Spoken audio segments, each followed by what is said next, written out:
paz da parte do Senhor Jesus. Amém, igreja? Quão bom é estarmos juntos na casa do Senhor para aprender um pouco mais dele. Amém?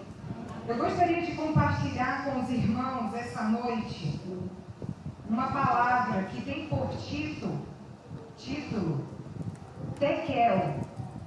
Pesado foste na balança e foste achado em falta. Gostaria que os irmãos estivessem abrindo as suas Bíblias no livro de Daniel, capítulo 5. E nós vamos estar lendo os versículos de 1 até 9. Daniel, capítulo 5, dos versículos de 1 a 9. À medida que você for encontrando, vamos ficar em pé em reverência à palavra do Senhor.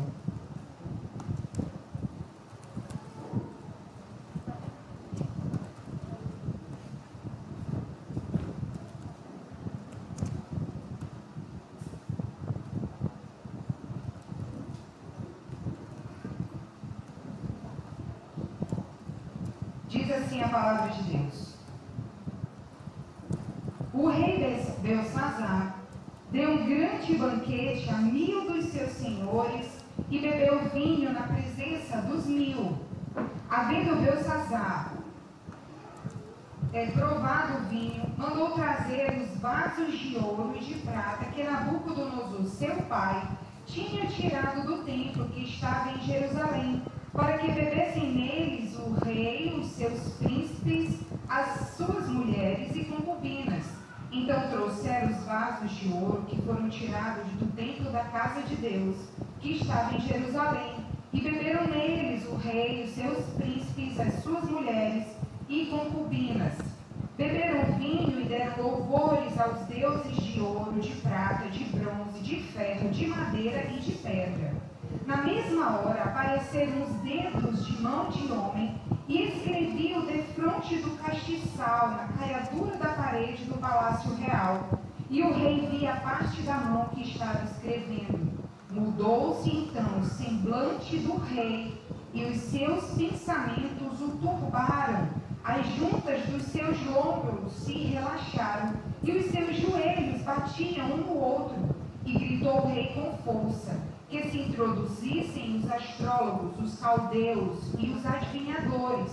E falou o rei, dizendo aos sábios de Babilônia: Qualquer que ler este escrito e me declarar sua interpretação, será vestido de púrpura e trará uma cadeia de ouro ao pescoço, e no reino será o terceiro governante. Então entraram todos os sábios do rei, mas não puderam ler o escrito, nem fazer saber ao rei a sua interpretação. Então o rei Belsazar perturbou-se muito, e mudou-se-lhe o semblante, e os seus senhores estavam sobressaltados. Deus maravilhoso, nós queremos pedir direcionamento de Ti, para que fales diretamente aos nossos corações de forma individual. Espírito Santo de Deus, passeia nessa igreja, e a Tua unção caia sobre nós, com entendimento e graça. Em nome de Jesus é que nós te oramos. Amém. Poder sentar, amada igreja. Você já passou por uma situação de teste, de prova? Existem concursos existem na fase escolar, as meninas que vão prestar provas e passam por um teste.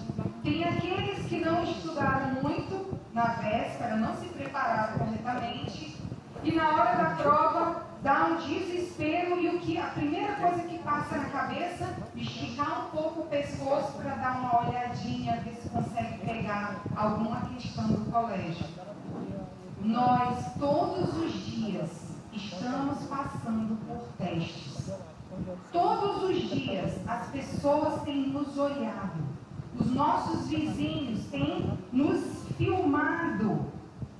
A todo tempo, por onde passamos, as pessoas estão de olho, principalmente nos filhos de Deus. Eu me recordo daquele filme Corajosos. Tem uma parte no filme que conta uma situação de teste na vida de um rapaz. Ele tinha ingressado na igreja, era novo convertido, e o rapaz da igreja que estava discipulando ele tinha o maior cuidado de explicar as escrituras. Ele estava desempregado, conseguiu um emprego e ele se empenhou muito, porque a história acontecia nos Estados Unidos, mas ele era mexicano. E aí ele se empenhava muito no serviço dele, porque tinha esposa e um filho, e eles estavam passando por necessidades, e o emprego veio na hora correta. Então ele procurava fazer tudo direito. Num determinado momento, o dono da empresa manda chamá-lo e diz assim: olha, fulano, eu tenho aqui uma proposta para você. Tenho uma promoção para ser gerente. Mas tem uma coisa: o gerente, ele tem que receber a mercadoria e ele tem que anotar tudo que está chegando direitinho, mas eu quero uma pessoa da minha confiança, porque eu tenho uns negócios aí por trás e a mercadoria que chegar eu vou dizer para você, retire aí 10, 20% e não declare, não bote na contabilidade. Eu não sei se a situação era de sócios, mas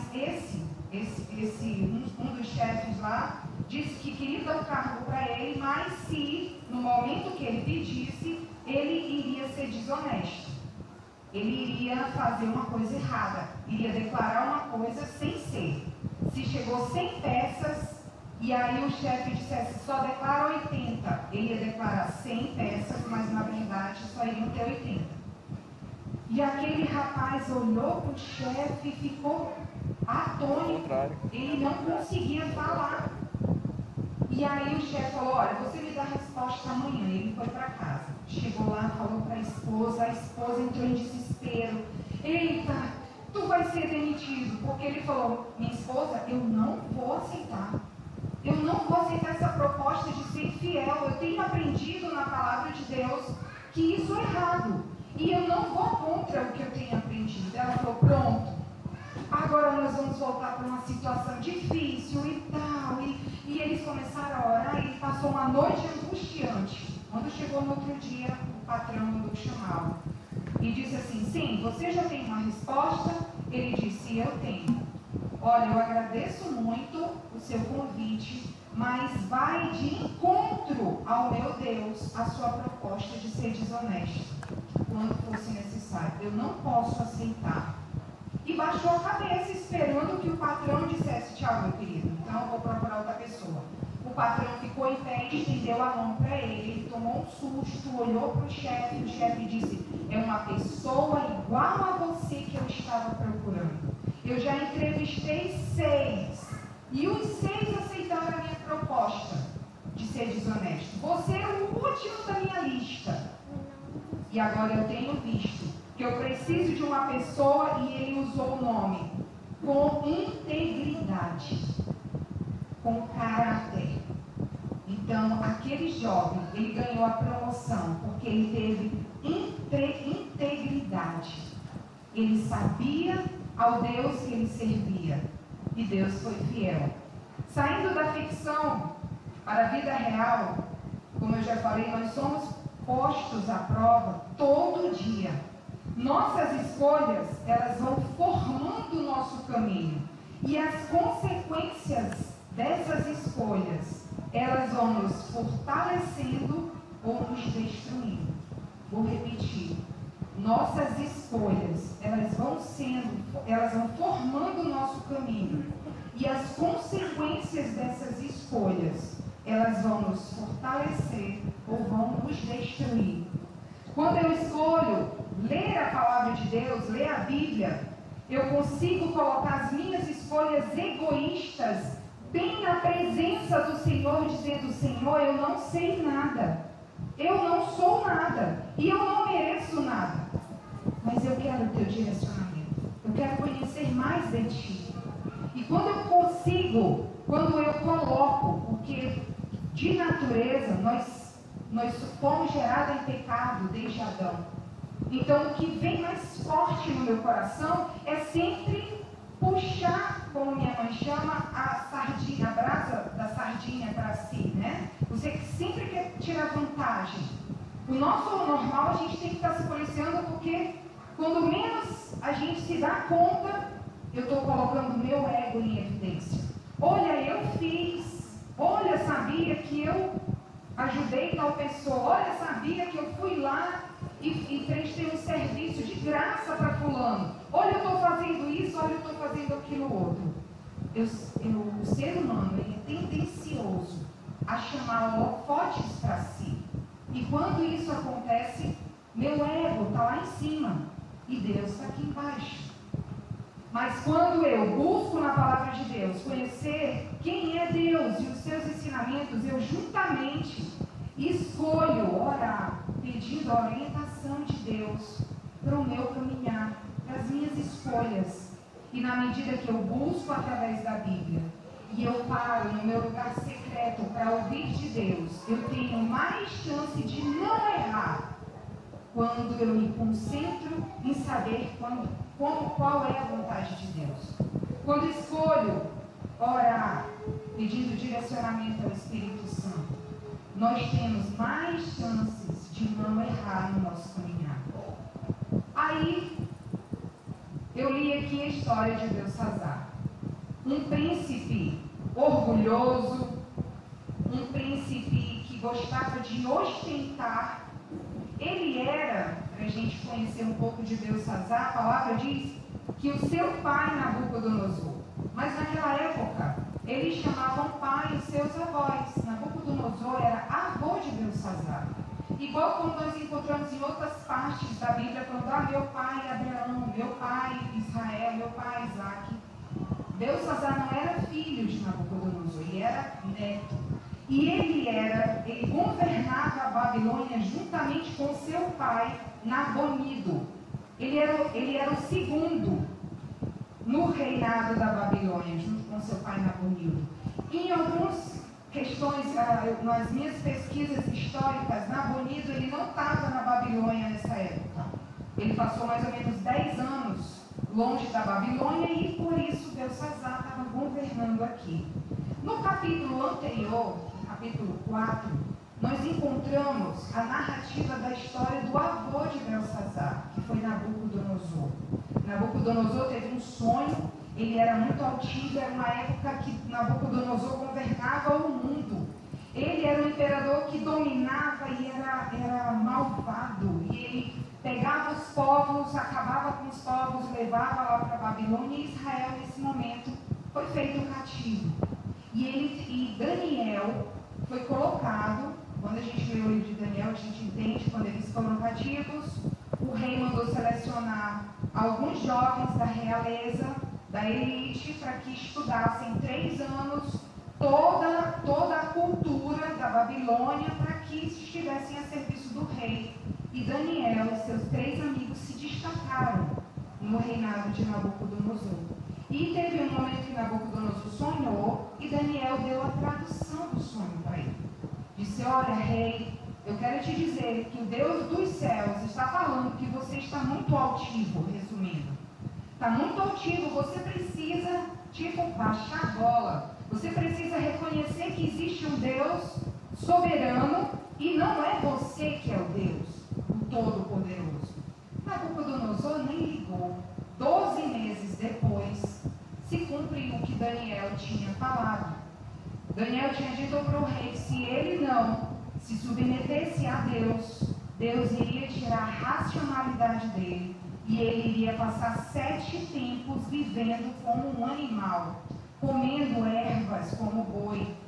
E eu falando com o Rogério, eu sempre disse 7 anos. Mas aí a gente conversando com o pastor Luiz, eu falei, não, mas a Bíblia não diz 7 anos, diz 7 tempos. E aí a gente conversando, falou que podia ser 7 dias, 7 meses, 7 anos. Todavia, pela descrição da Bíblia, como Nabucodonosor ficou unhas grandes, cabeludo, 7 dias não foi. Ou foram 7 meses, ou foram 7 anos, enfim, o tempo de Deus. 7 tempos. E em 12 meses, depois que Daniel falou para ele, ele perdeu a racionalidade e ele andava como um bicho. E depois de 7 tempos, a palavra de Deus diz que Deus devolve a racionalidade para Nabucodonosor, ele eleva os olhos e ele exalta o Deus dos céus. Ele reconhece que Deus é soberano e Deus devolve a ele tanto a racionalidade quanto o reinado. Então, Belsazar, ele tinha conhecimento desses fatos, do que tinha acontecido com o seu avô, mas ele não temeu. Ele era ostensivo, como eu já falei, vaidoso. E aí no início do capítulo 6, começa a narrar um grande banquete. O Belsazar, ele fez um grande banquete blasfemo, oferecido aos seus deuses, e convidou 1000 pessoas, seus príncipes, mulheres, concubinas. Agora imaginem, quando nós fazemos, antes da pandemia, alguma atividade aqui de fim de ano, alguma confraternização e vão 300 pessoas, nós já achamos que vai muita gente, né? Agora imagine 1000 pessoas. 1000 pessoas no local comendo, bebendo, rindo, nas maiores orgias. Porque eles faziam isso para o Deus deles, de ouro, de prata, de ferro, de madeira. E ali, quando eles estavam naquele ápice daquela festa, o Belsazar diz assim: ei, tragam para mim aquelas taças de ouro que foram trazidas do templo de Deus, lá do povo de Israel. Tragam para mim as taças de prata e de ouro, porque nós vamos beber vinho nelas. E aí, eu fico pensando, quantas vezes nós temos sido como Belsazar, vaidosos, cheios de autoconfiança, fazendo com que essa alta confiança acabe nos levando por um caminho ruim, contrário ao de Deus, para uma armadilha. Todo dia nós travamos uma guerra contra o pecado. Todo dia, o que eu penso, o que eu desejo, o que eu faço, o que eu falo, me tende, pelo pecado, a me exaltar, a distorcer o meu caráter, para que eu vá para o lado errado, faça coisas erradas. Nossa natureza corrompida pelo pecado nos leva a querer status pessoal e dominar os outros, porque isso dá prazer. Isso é alimentar o ego, alimentar o pecado e nos distanciar de Deus. Podemos dizer que o poder subiu a cabeça. Em certo momento lá no meu serviço, antes de eu sair, eu tive uma coordenadora que ela era professora igual a gente, nós conversávamos, trocávamos ideias, uma ajudava a outra a planejar as aulas, e era comum isso dentro da sala dos professores. Teve um ano que a diretora chamou ela e disse que ela ia ser coordenadora do grupo. E foi interessante porque no começo do ano ela nos chamou para uma reunião e ela falou assim: olha, eu quero comunicar para vocês que a partir de agora eu vou ser a coordenadora de vocês e por isso vocês vão entender que vai ter que mudar as coisas aqui no setor. Porque agora eu sou coordenadora e vocês são professores e não pode mais haver o mesmo tipo de relacionamento. Nós, professores, olhávamos um para a cara do outro sem entender, porque no dia anterior ela estava planejando conosco e no outro dia era coordenadora e já mudou, não poderia estar no nosso meio, porque agora ela era coordenadora. Meus pais sempre dizem: você quer conhecer uma pessoa, dê poder para ela. Você quer saber o caráter da pessoa, dê poder para ela. Quando você dá poder para ela mostra quem de fato ela é lá no profundo. Meu pai foi chefe e eu fui chefe. Eu nunca precisei humilhar ninguém para dizer que eu sou chefe, que eu era chefe, que eu era coordenadora. Isso tudo é porque quando nós entendemos a verdade da Bíblia, nós somos igual à palavra de Deus. Jesus nos resumiu os 10 mandamentos em 2: amar a Deus sobre todas as coisas e amar ao próximo como a si mesmo. Se eu quero ser bem tratada, eu trato bem o meu próximo. E isso vai ser uma roda de benfeituras. E o inimigo não está satisfeito. Porque o que ele quer é o homem se degladiando, o homem brigando, o homem ficando com mágoas, o homem diminuindo, menosprezando o outro. Isso alimenta o pecado. Belsazar não estava satisfeito com as taças que estavam sendo usadas. Ele estava cheio de taça lá, gente. Queria 1000 pessoas lá. Não tinha nada dele mandar trazer os utensílios da casa de Deus que estavam na Babilônia. E aí, sabe o que acontece? No versículo 4 do capítulo 5, diz assim: enquanto bebiam vinho, louvaram os deuses de ouro, de prata, de bronze, de ferro, de madeira e de pedra. E aí eu pergunto: a quem ou ao que temos dado honra? Qual tem sido as minhas prioridades? É TV? É celular? É computador? É pornografia? É disse-me no meio da rua? O que tem sido prioridade na minha vida? O que eu tenho feito de primazia? O que é de excelência? É buscar a Deus? Conhecer a Deus através da leitura da Bíblia e oração? Ou são essas outras coisas que alimentam o meu ego? Faça um exercício. Eu fiz um curso de experiência do lar e a professora lançou um desafio maravilhoso. Ela disse: olha, quando você for pegar o celular, e eu pego o celular e tenho rede social porque eu trabalho com isso, e quando eu pego para olhar como é que estão as postagens e tal, ela disse: você pega e marca o tempo, para ver quanto tempo você vai ficar no celular. Porque você pega o celular, quando menos espanta, já deu 2 horas. Já? Nem percebi. Então eu comecei a fazer esse teste. Quanto tempo eu ficava no celular? E foi maravilhoso dizer: pá, estou dando mais tempo para o celular do que para Deus. Então, vamos inverter isso daí. Porque o ser humano precisa desses controles para que ele consiga botar na sua mente o que é de prioridade para ele. O que você tem dado de prioridade do seu tempo? É para Deus ou são para qualquer outra coisa que não fale da presença de Deus? A escritura na parede acontece nesse momento, na mesma hora que eles estavam reverenciando, quando eles estavam reverenciando aqueles deuses, nós lemos no versículo 5 e 6 o seguinte: apareceram dedos de mão humana que começaram a escrever no reboco da parede, na parte mais iluminada do palácio real. O rei observou a mão enquanto ela escrevia. Seu rosto ficou pálido e ele ficou tão assustado que os seus joelhos batiam e suas pernas vacilavam. Essa é a tradução da NVI, está um pouco diferente da que está no Data Show. Mas aqui, nós paramos para imaginar. Já pensou se você estivesse num local fazendo alguma coisa que vai contrário à palavra de Deus e de repente aparecesse uma mão escrevendo na parede: Tekel, pesado foste na balança e foste achado em falta. Está no versículo 27 do capítulo 5. Já pensou o que aconteceria?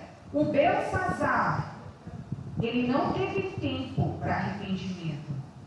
Como você faria sabendo que a sua atitude, o seu comportamento está entristecendo a Deus de tal forma que Deus pega e escreve na parede?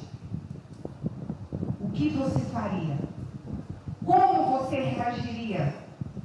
Aí Tiago 1,15 diz assim: então, esse desejo tendo concebido dá à luz o pecado, e o pecado, após ser consumado, gera a morte.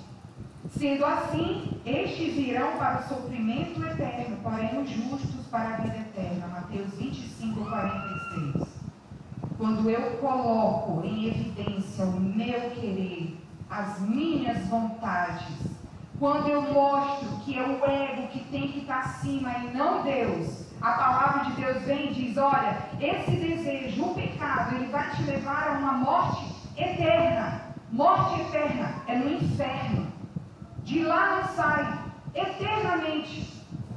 Fogo e enxofre, diz a palavra de Deus. Morte eterna.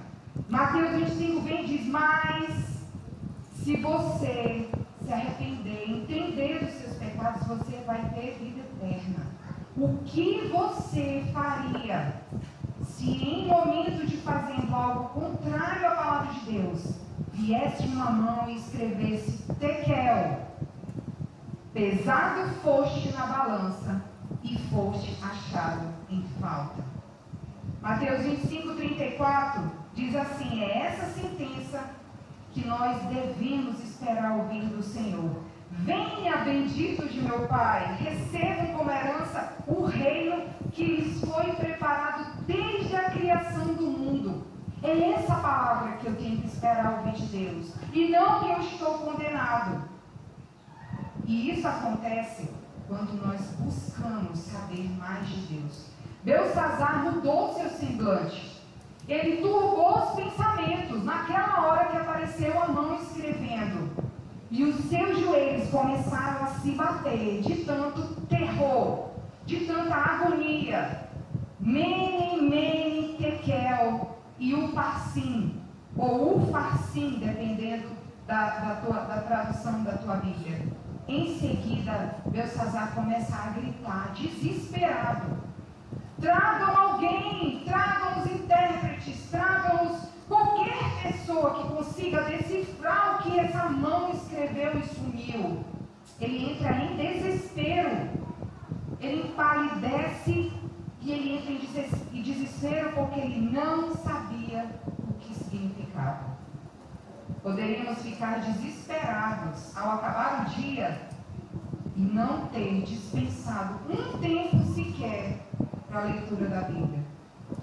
O sentimento que Nabucodonosor teve de desespero deveria ser o nosso desespero quando acaba o dia e nós não dispensamos nem um minuto para estudarmos da palavra de Deus. Ai, meu Deus, como é que eu não pude ler a palavra hoje? Meu Deus, como é que eu fiz um monte de coisa, menos tirar um tempo para Deus. Mas o que é normal?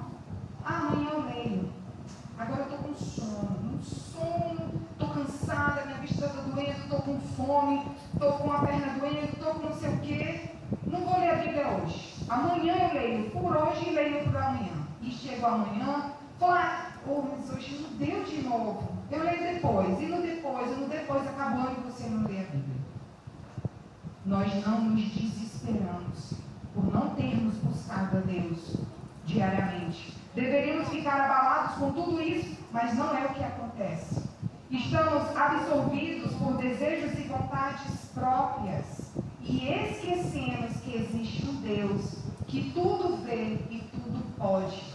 Entra-se numa normalidade com o pecado. Não incomoda mais. Quando o pecado ele não incomoda, significa que o Espírito Santo de Deus na sua vida está enfraquecido, porque você não tem dado o valor merecido a Deus. Certa vez, lá na minha escola, e eu tenho muitas histórias, depois de 19 anos na escola, a gente tem várias histórias. No começo de ano, a gente sempre começava planejando. E eu entrei na sala dos professores, eu não tinha tempo a perder, porque eu tinha muita coisa para fazer fora dali, então quando eu chegava, eu me concentrava para logo planejar. E eu cheguei, comecei a planejar, demorou um pouco, entraram 2 professores fanáticos por futebol. Um era do Vasco, torcia para o Vasco, e eu torcia para o Flamengo. E eles entraram tão absorvidos naquela discussão de time, sabe? E gritava palavrão. E o outro, não, o teu time é... Não, o teu time é o... Né? E entrava aquele negócio xingando. Eu digo, ai, Deus, acabou minha paz. Então nós consegui planejar direito. Mas continuei, eles brigando, eles não conversavam, eles brigavam, eles gritavam que um era melhor, que o outro que era, não sei o quê. E muitos palavras, eu estava incomodada, eu vou já sair daqui. Vou lá para fora, vou sentar na escadaria e vou planejar. Quando eu estava pensando isso, um deles falou assim, ih, cara, a Jane está na sala. Aí o outro virou, ô Jane, desculpa aí. Aí eu, gente, eu não aguentei. Na mesma hora eu falei, desculpa a mim? Não, meu querido, vocês têm que pedir perdão é para Deus, porque essa boca de vocês está imunda de suja. Eu não sou mais importante que Deus. Aí eles viram, porque eu estava com tanta raiva, daquela zoada e só palavrão. E aí eles se entreolharam, se futucaram e saíram da sala. Eu falei, eu vou ter paz. Ou seja, nós temos nos acostumado tanto com o pecado, que nós nem lembramos que Deus tudo vê. Se você está preocupado de fazer alguma coisa escondida para que ninguém veja, mas Deus está vendo. Você não se esconde de Deus. Ninguém se esconde de Deus. Quando houve a gritaria do filho, a rainha, a mãe de Belsazar, ela era filha de Nabucodonosor, a Nitócris. Ela entra em cena e fala a Belsazar tudo sobre Daniel. Quando ela viu aquela gritaria, ela conseguiu entender o que era aquela frase que ninguém entendia, nem dava tradução. Ela falou, meu filho, no reino nós temos um profeta lá de Israel. E ele muito ajudou teu avô Nabucodonosor, e ele sabe da interpretação de sonhos, ele pode traduzir isso daí. E Daniel foi chamado. E quando ele chegou, Belsazar falou tudo que ele iria ganhar, que nós lemos aqui. E Daniel virou para ele e falou assim, eu não quero nenhum dos teus presentes. Não quero nada disso. Não quero poder, não quero status, não quero nada. Mas antes de dar a tradução, Daniel se comprometeu em dar ao rei Belsazar a interpretação da escritura depois de lhe dizer severamente dos seus erros. Antes o repreendeu por sua conduta perversa e impenitente, lá nos versículos de 17 a 23 de Daniel 5. Daniel relata a ele que ele fez muitas coisas erradas, ele brincou com Deus dos céus. E aí Daniel vai dar o significado do que estava escrito. Ele revelou, eu gostaria de ler com a igreja, dos versículos 25 a 29. O profeta Daniel revelou que aquela escritura misteriosa vinha de Deus e que o seu significado se referia ao juízo de Deus que havia chegado a Belsazar. Os versículos 25 a 29 dizem o seguinte: este, pois, é o escrito que se escreveu. Mene, mene, tekel, ufarsim. Esta é a interpretação daquilo. Mene, contou Deus o teu reino e o acabou. Tekel, pesado foste na balança e foste achado em falta. Pérez, dividido foi o teu reino e dado aos médios e aos persas. Então mandou Belsazar que vestissem a Daniel de púrpura e que lhe pusessem uma cadeia de ouro ao pescoço e proclamasse a respeito dele que havia de ser o terceiro no governo do seu reino. A repetição da palavra mene, como a palavra diz, mene, mene, significa que Deus estava resolvido a cumprir o que ele ia fazer e com rapidez. Ele não ia dar tempo a Belsazar. Mene, mene significava que Deus iria cumprir de imediato a sentença contra o rei Belsazar. A Bíblia conta que naquela mesma noite, o rei Belsazar foi morto e a Babilônia caiu. Dario o Medo ficou governando a cidade. Dessa forma, Belsazar, ele foi o último rei do Império Babilônico. Mene, mene, Deus contou os dias de Belsazar e acabou com eles. No mesmo, Belsazar viu a escritura na parede, teve a tradução de Daniel e de noite ele foi morto. Ele não teve tempo para um arrependimento e você não sabe quando vai morrer. Pode ser agora, pode ser quando for saindo da igreja, pode ser amanhã, pode ser qualquer dia. Nós não sabemos quando vamos morrer. Por isso, nós temos que estar preparados para que quando o Senhor chegue, Ele encontre servos, tenentes e diga: vinde a mim, benditos, e não Tekel, pesado foste na balança e foste achado em falta. Para longe de mim, servo infiel. Nós não sabemos quando vai chegar a nossa hora e também nós não sabemos quando Jesus vai voltar a segunda e definitiva vez. Nós temos que estar nos preparando para a volta de Cristo. Eu gostaria de concluir dizendo: a vida, ela é muito mais do que acordar, viver e dormir. A vida é muito mais que isso. Tem pessoas que acordam dizendo: mais um dia, vai ser tudo igual, não vejo a hora de chegar a hora de dormir. Nós deveríamos acordar glorificando a Deus por mais uma oportunidade de estar vivendo 24 horas. Nós estamos num momento difícil, onde os hospitais estão lotados. Nós voltamos a ter um momento difícil na cidade com a pandemia do Covid. Tantas pessoas estão em leitos de hospitais sofrendo, doentes, e as pessoas que estão tentando acompanhar do lado de fora. E nós temos acordado e só, mais um dia. Nós deveríamos acordar dando um pulo de alegria. Obrigado, Deus, por mais um dia. Eu não sei até quando. Essas coisas passam, nosso dia passa, nossas palavras passam, nossas atitudes passam. E se eu morrer agora? Para onde eu vou? Já parou para pensar? Se Deus me levar agora, se a morte chegar e bater a minha porta agora, para onde eu vou? Te traz medo esse pensamento, morrer? Conheço pessoas que têm pânico dessa palavra, morte. Se a morte chegar agora, você está preparado? Para onde você vai? João 1,12 diz: quando escolhemos servir a Cristo, encontramos na Bíblia a passagem de João que fala: mas a todos quanto receberam, deu-lhes o direito de se tornarem filhos de Deus, ou seja, aos que creem no seu nome. Todos quanto recebem Jesus no coração, ele recebe o direito de se tornar filhos de Deus. Sabe o que é isso? Irmão de Jesus. Deus é nosso Pai. Olha que fantástico. Romanos 10, 9 e 10 diz: se você confessar com a sua boca que Jesus é o Senhor e crer no seu coração que Deus o ressuscitou dentre os mortos, será salvo.